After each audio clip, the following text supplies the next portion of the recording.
Muito bem, rapaziada, vamos seguir os nossos trabalhos de hoje falando sobre mais um dos principais nomes desse próximo draft da NBA, né? Eu já fiz um vídeo falando sobre o Darren Peterson, que na minha visão é o melhor jogador desse draft, né? O meu top 1 da classe. E hoje eu vou falar sobre o que é pra mim o top 2 da classe, o segundo melhor jogador desse próximo draft da NBA, que é AJ Dybantsa. O Dybantsa é um menino de 19 anos, jogou essa última temporada universitária por BYU, teve números absurdos, mais de 25 pontos de média, uma temporada incrível do Dybantsa, que é um avião. Sim, é um avião, moleque de 2,6, com uma envergadura que beira os 2,11, 2,13, monstro físico, monstro atlético, é um jogador que tem valências incríveis, potencial gigante, não é à toa que durante muito tempo ele foi visto como o melhor da classe, né? Inclusive muita gente ainda acha o Dybantsa o melhor da classe, é que eu prefiro o Darren Peterson, acho o Darren Peterson mais técnico e com um teto maior do que o Dybantsa. Mas quem achar o Dybantsa melhor, tá super justo, passa longe de ser uma opinião absurda, porque ele é absurdo, ele é um jogador fantástico, é um potencial gigantesco, e nesse vídeo eu irei falar sobre ele, dar os meus pitacos sobre os pontos fortes, os pontos fracos, os pontos de melhoria, né? No final, vou tentar traçar uma comparação, né, com ele, e bora trocar ideia sobre o AJ Dybantsa. Se você curte o Dybantsa, se você gosta do Dybantsa, já deixa o like, se inscreva no canal, comente a sua opinião sobre o menino e bora falar sobre o garoto de BYU. Bom, vamos começar falando sobre os seus pontos fortes, né, sobre as coisas boas que eu enxergo no Dybantsa. A primeira delas é o seu potencial físico, né, como eu já falei. É um menino de 2,6 com uma envergadura absurda, que beira os 2,11, 2,13, ainda não tem uma medição cravada, mas o que os scouts falam é que gira em torno de 2,11, 2,13. O moleque é um cavalo, velho, assim, a verdade é essa. O moleque é um animal, passada larga, né, rápido, ágil, um cara que tem também um primeiro passo absurdo para alguém do tamanho dele. Então é um jogador que é uma ameaça tanto em quadra aberta, usando a passada larga, usando a velocidade que ele tem, como também em espaços mais reduzidos, por conta do primeiro passo agressivo e forte que ele tem. Então, fisicamente, o potencial dele é um absurdo, né? Fantástico. Dessa classe, talvez seja o maior potencial físico que a gente tem. Ele é realmente muito fora da curva nesse sentido. Mas, tecnicamente, ele também é muito bom. Ele tem o fator scorer de 3 níveis, né? Ele é um pontuador de 3 níveis, pontua curta, média e longa distância. Na longa distância, ele não é tão maravilhoso assim, ele não é ruim, longe disso. Não é ruim, ele tem um bom arremesso, tem uma boa mecânica. É um menino que nessa última temporada chutou para 33% para 3, tendo em média 4 bolas tentadas por jogo. Então, ele não é um arremessador de 3 ruim, muito pelo contrário. Mas não é a área onde ele melhor ponto. Pra mim, ele é muito bom na curta distância, né? Infiltra muito bem, ataca muito bem o aro, né? Um cara que converteu 63% dos arremessos ao redor do aro, 56% de bandejas e 90% enterradas. Então é um moleque que tem uma eficiência absurda quando parte pra dentro, muito por conta do atleticismo e do tamanho que ele tem, mas também da habilidade, né? Ele tem um bom controle de bola, não é ideal, né? Ele não é um ball handler elite, mas ele tem um bom controle de bola para alguém do tamanho dele. Na média distância, ele também brilha. O jogo de mid-range dele é excelente. Excelente. Fadeaway, saindo do drible. Moleque é muito bom arremessando no mid-range. Inclusive, 42% de aproveitamento em arremessos na média distância saindo do drible, o que é um número bem bom, né? Cria bem em isolation, também é bom ali fora da bola. É que nessa temporada a gente não viu ele trabalhando tanto fora da bola, né? BYU acabou que usou ele em isolation na maioria das vezes, porque não tinha ninguém pra ajudar ele, né? Mas nos poucos momentos onde ele conseguiu jogar mais sem bola, recebendo no catch and shoot, arremessando, ele foi bem. Então eu acho que jogando num time com um playmaker melhor, eu acho que a gente pode ver um Dembélé ainda mais eficiente do que ele foi no college, porque no college ele teve que forçar muita bola, né? Toda hora, sozinho. Na NBA, com espaçamento melhor, com playmakers melhores, a gente deve ver um Dembélé bem mais efetivo. Mas se precisar criar sozinho, ele cria. Ele é muito bom no isolation, tem um mano a mano muito forte e é um scorer excelente. Assim, é um cara que no seu auge na NBA, se tudo seguir o caminho normal, ele deve ser um cara de mais de 22, 23 pontos de média, assim, com muita tranquilidade. No começo da carreira não vai ser, porque ninguém é.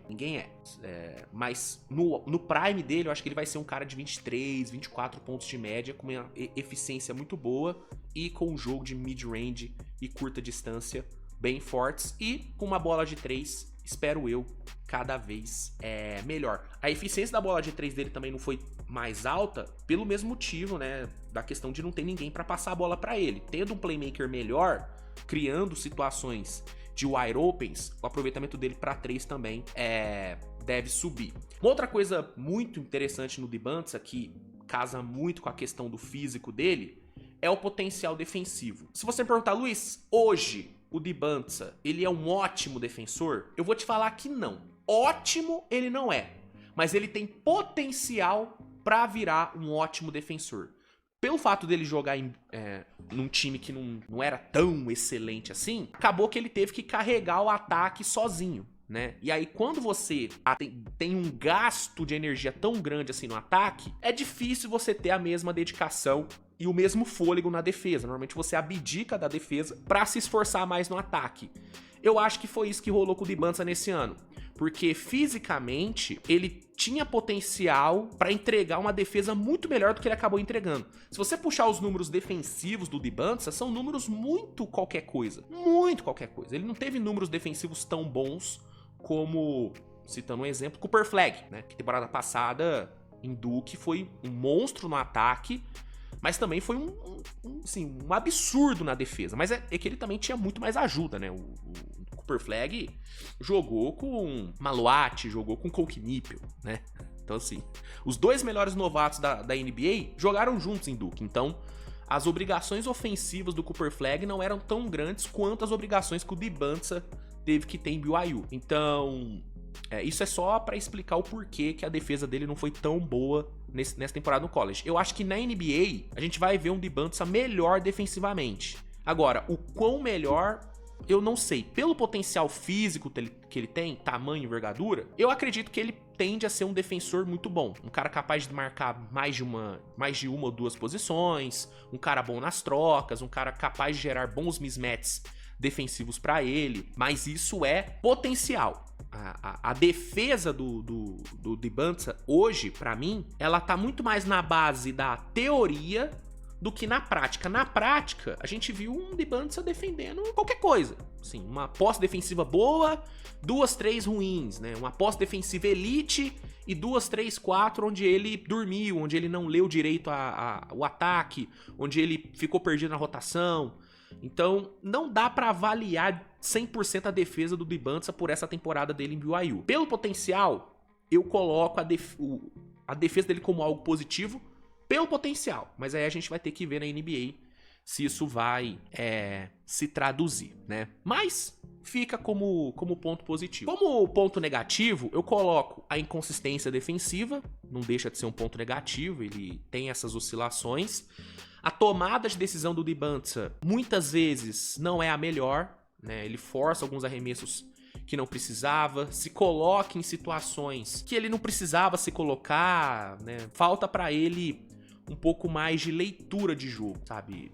Muitas vezes ele cai em dobras muito fácil e não lida tão bem com dobras, demora pra soltar a bola, demora pra arremessar, entendeu? Então, a tomada de decisão, a escolha de jogadas, de arremessos do Dembélé não é das melhores, né? Uma outra coisa que ele peca bastante é na criação, né? Só que na criação pros outros. Criando pra si, ele vai muito bem. criando pros outros ele não é tão bom assim. Ah, Luiz, mas pô, ele é um ala barra ala pivô, ele precisa criar bem pros outros? Cara, pra NBA atual, é importante que alas e alas pivôs tenham um playmaker interessante, né? Só você ver Cooper Flagg, Paulo Banchero, né? Jason Tatum, são alas scorers, que defendem, que arremessam, mas que também criam bastante. Você precisa saber criar. E o DeBunts, ele peca bastante nisso, né? Tanto que na temporada, ele teve uma média de 3.7 assistências para 3.1 turnovers, né? Foram 130 assistências e mais de 100 turnovers. É muita coisa. Então, o lado playmaker do DeBunts ainda carece de melhoria. Mas, de novo, entra naquela dele não ter os melhores companheiros possíveis ao redor dele. Então, na NBA, com companheiros melhores, com espaçamento melhor, talvez a gente veja um DeBunts dando mais assistências, ou melhor, cometendo menos turnovers. Melhor do que dar muita assistência é você cometer pouco turnover, dando assistência, né? Ou tentando dar assistência. Então, talvez na NBA, com companheiros melhores, ele diminua a sua taxa de turnovers, mas não deixa de ser um ponto negativo, né? A tomada de decisão, o playmaker dele, o controle de bola dele de vez em quando também não é o ideal, mas não chega a ser um problema, é só um ponto que eu acho que pode melhorar um pouquinho. Acho que esses seriam, né, os principais pontos de melhoria que eu enxergo pro DeBunts. Mas assim, no panorama geral, é um puta de um prospecto, um potencial two-way excelente, é um cara que eu vejo sendo All-NBA no futuro e All-Star, né? Potencial de franchise player, é um jogadorzaço. Assim, se eu tenho uma escolha no top 2, com certeza eu escolheria o DeBunts. Inclusive, esse deve ser o range dele no draft, né? Acho que se ele não for a pick 1, ele com certeza vai ser a pick 2, porque ele é muito bom, potencial físico incrível, capacidade de pontuar nos 3 níveis. É um jogador realmente muito especial. Comparação que eu faço dele é com o T-Mac, né? Com o Tracy McGrady, só que uma versão menos plástica do T-Mac, sabe? Eu comparo ele com o T-Mac pela questão do tamanho e pela questão de pontuar nos 3 níveis, né? Aí que vem a comparação com o T-Mac. O T-Mac era muito mais tanto atlético como plástico, né? Muito mais refinado do que o DeBunts.